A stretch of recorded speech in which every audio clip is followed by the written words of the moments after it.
On June 7, 1892, Homer Plessy walked into the Press Street Depot in New Orleans, bought a first-class ticket to Covington, and boarded the East Louisiana Railroad's No. 8 train. As the train pulled away from the station, the conductor asked the light-complected Plessy if he was a colored man. Plessy said he was, and the conductor told him to move to the colored car. Homer Plessy refused. I am an American citizen. I have paid for a first-class ticket and intend to ride to Covington in the first-class car, he told the trainman. The conductor stopped the train, and Detective Christopher Kane boarded the car, arrested Plessy, and forcibly dragged him off the train with the help of a few other passengers. After a night in jail, Plessy appeared in criminal court before Judge John Howard Ferguson to answer charges of violating the Separate Car Act. The committee to test the constitutionality of the Separate Car Act then posted a $500 bond so Plessy could be released, after which the extensive legal maneuvers began. Plessy was not arraigned until October 1892, being 4 months after his arrest, and the trio of attorneys, Martinet, Walker, and Tourget, entered a plea claiming that the act was unconstitutional, and therefore the court did not have jurisdiction to hear or determine the facts.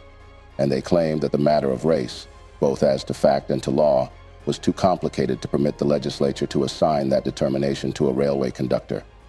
Plessy failed in court, and his subsequent appeal to the state Supreme Court in Ex parte Plessy, 1893, was similarly unsuccessful. An appeal to the U.S. Supreme Court followed, but time was hardly on Plessy's side.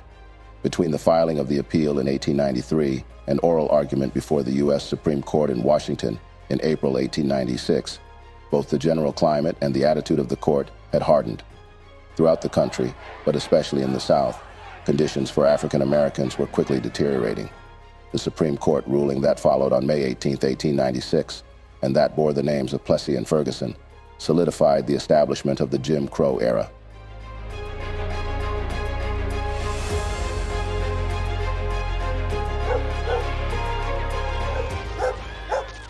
As painful and disappointing as this development was, it was not the first time that efforts of the segregation activists were to suffer the same fate.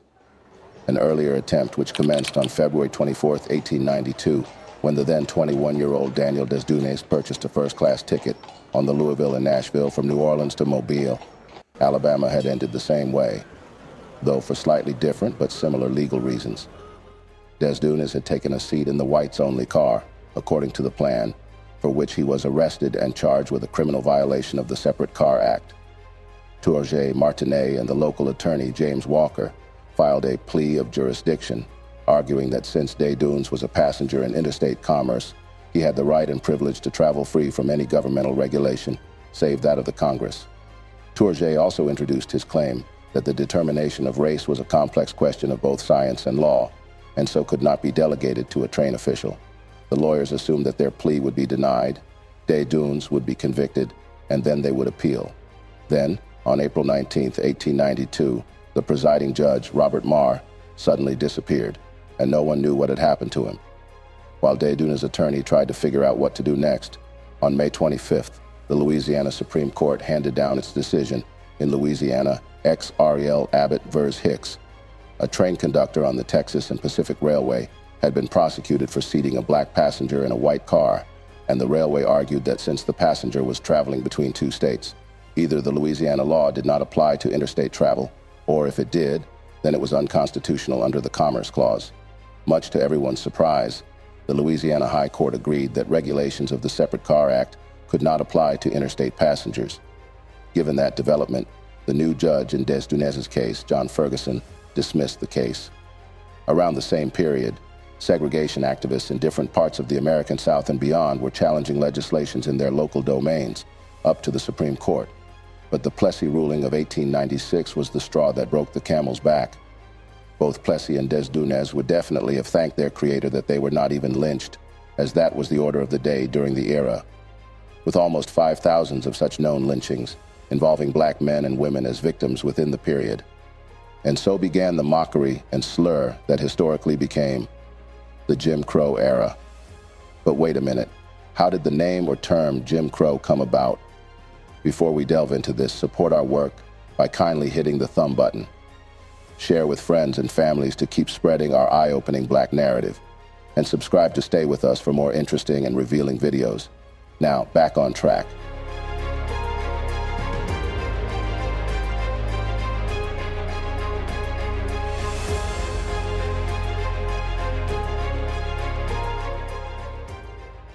Imagine a bold inscription at the entrance of a pub, hotels and accommodations and more, reading, "No dogs, colored or Mexican," or "Colored served in rear," or in Jim Crow, Montgomery County, Maryland, where it was easier for white folks' pets to get a respectful burial than it was for the county's African Americans. The indignity was compounded when you factor in the conditions of many black cemeteries in Montgomery County versus the Aspen Hill Pet Cemetery. Even till date, in the 21st century, from the late 1870s until the triumphs of the civil rights movement in the 1950s and 60s, regimented racial segregation blighted America's water fountains, restrooms, restaurants, lodging, and transportation, along with separate but equal schools. All of these were legally sanctioned by the U.S. Supreme Court, Plessy versus Ferguson, 1896, and codified by so-called Jim Crow laws. It is not clear how Jim Crow, the character that popularized blackface minstrelsy in the 19th century, became associated with these laws, but the use of this symbol says everything about the nature and intention of the laws. Wheel about and turn about and do just so. Every time I wheel about, I jump Jim Crow. The character of Jim Crow is thought to have been first presented about 1830 by Thomas Dartmouth, Daddy Rice, an itinerant white actor. Rice was not the first performer to don rags and use burnt cork to blacken his face to present a mocking, exaggerated imitation of an African American, but he was the most famous, and his success helped establish minstrelsy as a popular theatrical form that thrived from about 1850 to 1870. Rice first introduced the character who would become known as Jim Crow between acts of a play called The Kentucky Rifle, in which he performed a ludicrous off-balance dance while singing Jump Jim Crow, which described his actions, wheel about and turn about and do just so. Every time I wheel about, I jump Jim Crow. He portrayed the character principally as a dim-witted buffoon. In the process, Rice not only created the template for other staple minstrel show characters, but he also fed on, heightened, and popularized pernicious stereotypes of African Americans, even as his presentation reflected white fascination with black culture. By the late 1830s, Jim Crow had become a pejorative epithet for African Americans, though arguably it was neither as pervasive nor as hostilely derisive as some other terms. Its adoption in the late 19th century as the identifier for the laws that reinstated white supremacy in the American South after Reconstruction speaks to the ways in which the demeaning caricature was used to legitimize notions of the alleged inferiority of African Americans and to rationalize the denial of equity and access that was at the heart of segregation. Jim Crow was the name of the racial caste system which operated primarily, but not exclusively, in southern and border states between 1870s and the mid-1960s. Jim Crow was more than a series of rigid anti-black laws. It was a way of life. Under Jim Crow, African Americans were relegated to the status of second-class citizens. Jim Crow represented the legitimization of anti-black racism. Many Christian ministers and theologians taught that white people were the chosen people. Black people were cursed to be servants, and God supported racial segregation.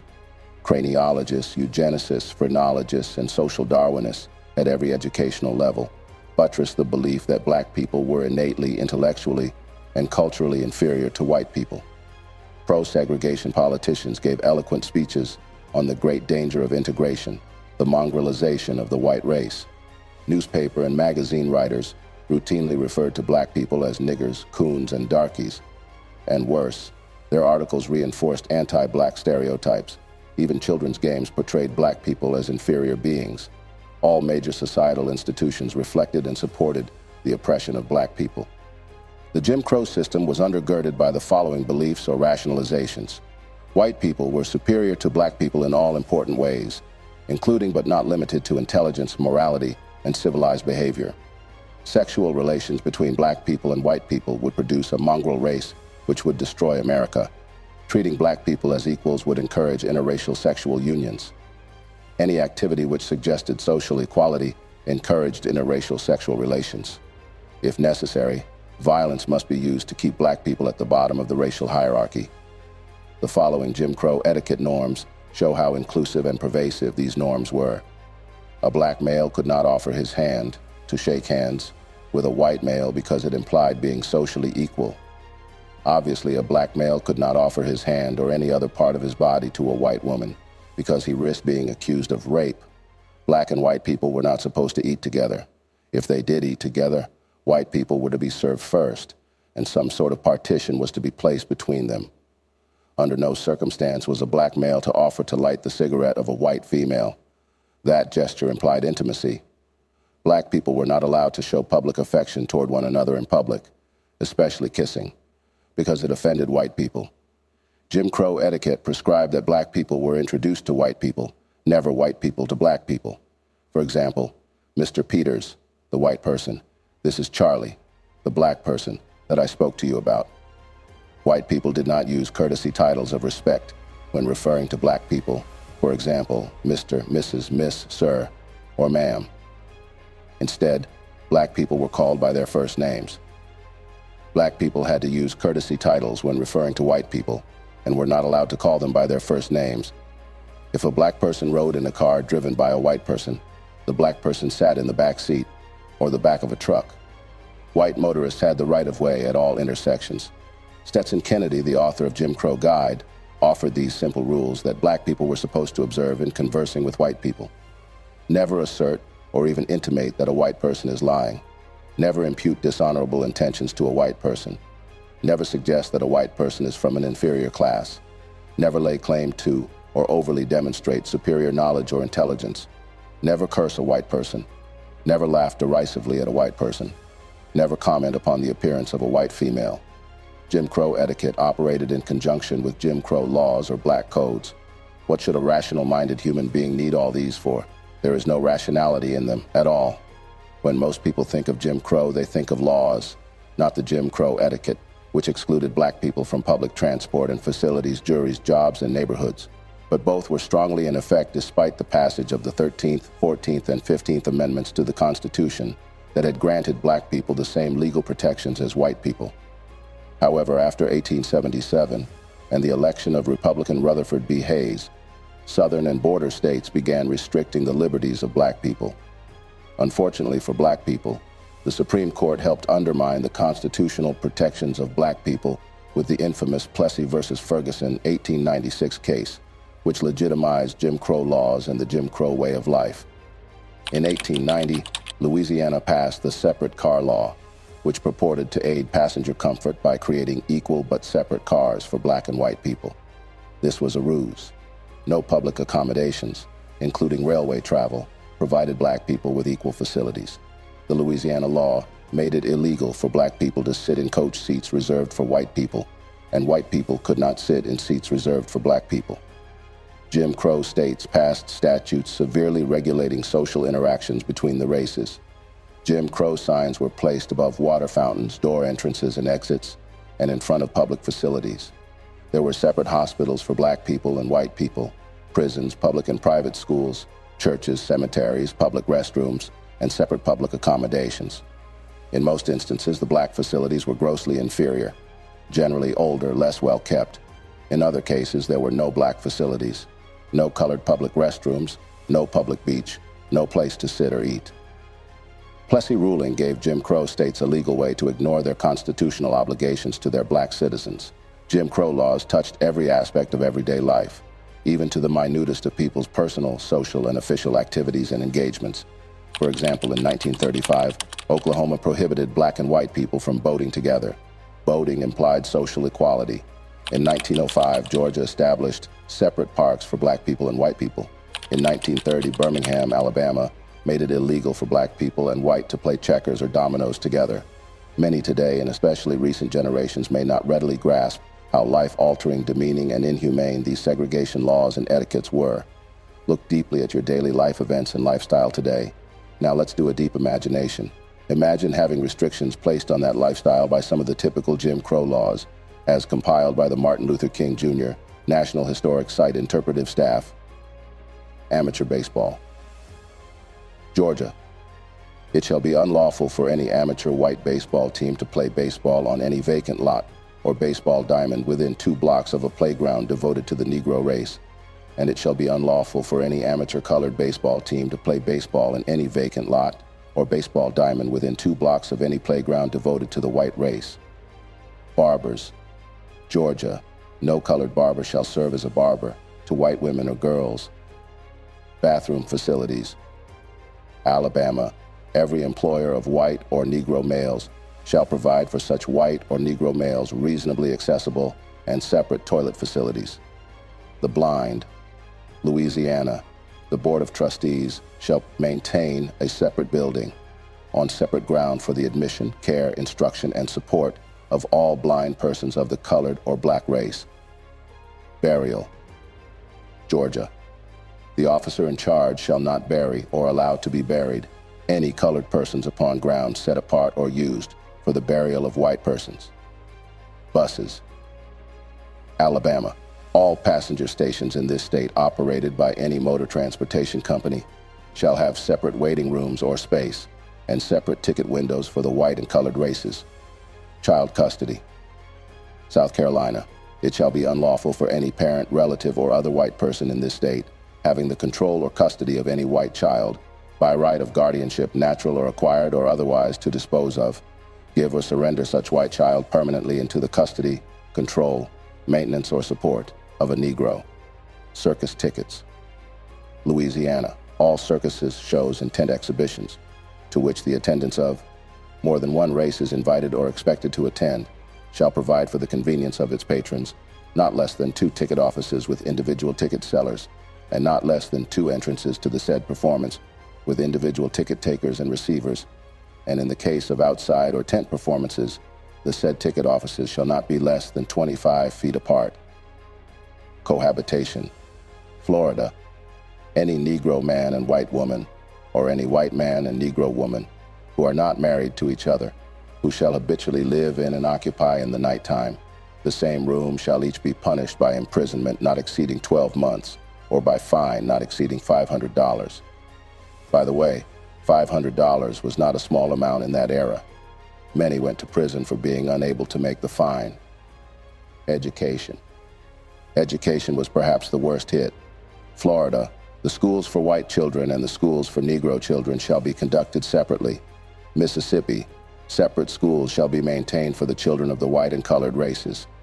Missouri, separate free schools shall be established for the education of children of African descent, and it shall be unlawful for any colored child to attend any white school, or any white child to attend a colored school. New Mexico, separate rooms shall be provided for the teaching of pupils of African descent, and when said rooms are so provided, such pupils may not be admitted to the schoolrooms occupied and used by pupils of Caucasian or other descent. Texas, the County Board of Education shall provide schools of 2 kinds, those for white children and those for colored children. Fishing, boating, and bathing. Oklahoma, the Conservation Commission shall have the right to make segregation of the white and colored races as to the exercise of rights of fishing, boating, and bathing. Hospital entrances. Mississippi, there shall be maintained by the governing authorities of every hospital maintained by the state for treatment of white and colored patients, separate entrances for white and colored patients and visitors, and such entrances shall be used by the race only for which they are prepared. Housing. Louisiana, any person who shall rent any part of any such building to a Negro person or a Negro family when such building is already in whole or in part in occupancy by a white person or white family, or vice versa when the building is in occupancy by a Negro person or Negro family, shall be guilty of a misdemeanor, and on conviction thereof shall be punished by a fine of not less than $25, nor more than $100, or be imprisoned not less than 10 or more than 60 days, or both such fine and imprisonment in the discretion of the court. Intermarriage was yet another of such widespread segregated component across many states. Arizona, the marriage of a person of Caucasian blood with a Negro, Mongolian, Malay, or Hindu shall be null and void. Florida, all marriages between a white person and a Negro, or between a white person and a person of Negro descent to the 4th generation inclusive, are hereby forever prohibited. Georgia, it shall be unlawful for a white person to marry anyone except a white person. Any marriage in violation of this section shall be void. Maryland, all marriages between a white person and a Negro, or between a white person and a person of Negro descent, to the third generation inclusive, or between a white person and a member of the Malay race, or between the Negro, A, and a member of the Malay race, or between a person of Negro descent to the third generation inclusive and a member of the Malay race are forever prohibited and shall be void. Mississippi, the marriage of a white person with a Negro or mulatto, or person who shall have 1/8 or more of Negro blood, shall be unlawful and void. Missouri, all marriages between white persons and Negroes, or white persons and Mongolians, are prohibited and declared absolutely void. No person having 1/8 part or more of Negro blood shall be permitted to marry any white person, nor shall any white person be permitted to marry any Negro or person having 1/8 part or more of Negro blood. Wyoming, all marriages of white persons with Negroes, mulattoes, Mongolians, or Malaya hereafter contracted in the state of Wyoming are and shall be illegal and void. Juvenile delinquents, Florida. There shall be separate buildings, not nearer than 1/4 mile to each other, one for white boys and one for Negro boys. White boys and Negro boys shall not in any manner be associated together or work together. Libraries. North Carolina. The state librarian is directed to fit up and maintain a separate place for the use of the colored people who may come to the library for the purpose of reading books or periodicals. Texas. Any white person of such county may use the county free library under the rules and regulations prescribed by the Commissioner's Court and may be entitled to all the privileges thereof. Said court shall make proper provision for the Negroes of said county to be served through a separate branch or branches of the county free library, which shall be administered by a custodian of the Negro race under the supervision of the county librarian. Lunch counters, South Carolina. No persons, firms, or corporations who or which furnish meals to passengers at station restaurants or station eating houses in times limited by common carriers of said passengers shall furnish said meals to white and colored passengers in the same room or at the same table or at the same counter. Mental hospitals. Georgia. The Board of Control shall see that proper and distinct apartments are arranged for said patients, so that in no case shall Negroes and white persons be together. Militia, North Carolina. The white and colored militia shall be separately enrolled and shall never be compelled to serve in the same organization. No organization of colored troops shall be permitted where white troops are available, and while white permitted to be organized, colored troops shall be under the command of white officers. Mining, Oklahoma. The baths and lockers for the Negroes shall be separate from the white race, but may be in the same building. Nurses, Alabama. No person or corporation shall require any white female nurse to nurse in wards or rooms in hospitals, either public or private, in which Negro men are placed. Parks, Georgia. It shall be unlawful for colored people to frequent any park owned or maintained by the city for the benefit, use, and enjoyment of white persons, and unlawful for any white person to frequent any park owned or maintained by the city for the use and benefit of colored persons. Pool and billiard rooms, Alabama. It shall be unlawful for a Negro and white person to play together or in company with each other at any game of pool or billiards. Prisons. Mississippi. The warden shall see that the white convicts shall have separate apartments for both eating and sleeping from the Negro convicts. Promotion of equality. Any person who shall be guilty of printing, publishing, or circulating printed, typewritten, or written matter, urging or presenting for public acceptance or general information, arguments or suggestions in favor of social equality, or of intermarriage between whites and Negroes, shall be guilty of a misdemeanor and subject to fine or not exceeding $500, or imprisonment not exceeding 6 months or both. Once again, note the $500 fine. Obviously, the system was prejudiced. The system wanted to take many black people out of circulation, behind bars, or are we reading meaning from such a small amount? Railroads, Alabama. The conductor of each passenger train is authorized and required to assign each passenger to the car or the division of the car when it is divided by a partition designated for the race to which such passenger belongs.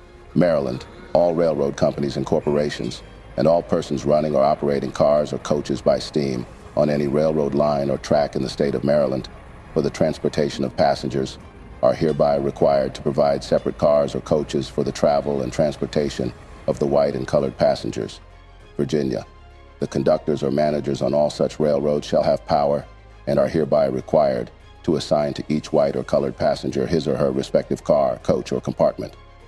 If the passenger fails to disclose his race, the conductor and managers acting in good faith shall be the sole judges of his race. Reform schools. Kentucky. The children of white and colored races committed to the houses of reform shall be kept entirely separate from each other. Restaurants, Alabama. It shall be unlawful to conduct a restaurant or other place for the serving of food in the city, at which white and colored people are served in the same room, unless such white and colored persons are effectually separated by a solid partition extending from the floor upward to a distance of 7 feet or higher, and unless a separate entrance from the street is provided for each compartment. Georgia. All persons licensed to conduct a restaurant shall serve either white people exclusively or colored people exclusively, and shall not sell to the two races within the same room or serve the two races anywhere under the same license. Teaching, Oklahoma. Any instructor who shall teach in any school, college, or institution where members of the white and colored race are received and enrolled as pupils for instruction shall be deemed guilty of a misdemeanor, and upon conviction thereof shall be fined in any sum not less than $10 nor more than $50 for each offense. Telephone booths, Oklahoma. The Corporation Commission is hereby vested with power and authority to require telephone companies to maintain separate booths for white and colored patrons when there is a demand for such separate booths. That the Corporation Commission shall determine the necessity for said separate booths only upon complaint of the people in the town and vicinity to be served after due hearing, as now provided by law in other complaints filed with the Corporation Commission. Textbooks, North Carolina. Books shall not be interchangeable between the white and colored schools, but shall continue to be used by the race first using them. Theaters, Virginia. Every person operating any public hall, theater, opera house, motion picture show, or any place of public entertainment or public assemblage which is attended by both white and colored persons, shall separate the white race and the colored race, and shall set apart and designate certain seats therein to be occupied by white persons, and a portion thereof, or certain seats therein to be occupied by colored persons. Wait a minute, what aspect of one's daily life is yet unhampered? Yet, violation was not smiled at nor waved aside. When law enforcement was not readily available to handle the situation, supremacy enforcement took charge. The Jim Crow laws and system of etiquette were undergirded by violence, real and threatened. Black people who violated Jim Crow norms, for example, drinking from the white water fountain or trying to vote, risked their homes, their jobs, even their lives. White people could physically beat black people with impunity. Black people had little legal recourse against these assaults because the Jim Crow criminal justice system was all white. Police, prosecutors, judges, juries, and prison officials. Violence was instrumental for Jim Crow. It was a method of social control. The most extreme forms of Jim Crow violence were lynchings.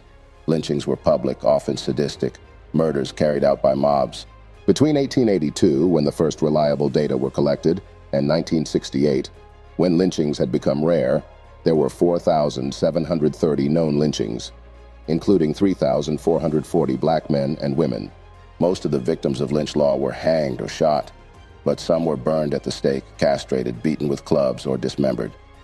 Lynching was used as an intimidation tool to keep black people, in this case the newly freed people, in their places.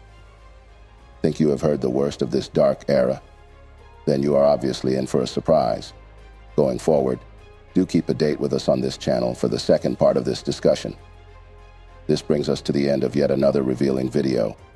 Do kindly to like, share, and subscribe without fail to stay tuned in to all our activities and also to keep the channel growing. Thanks for watching.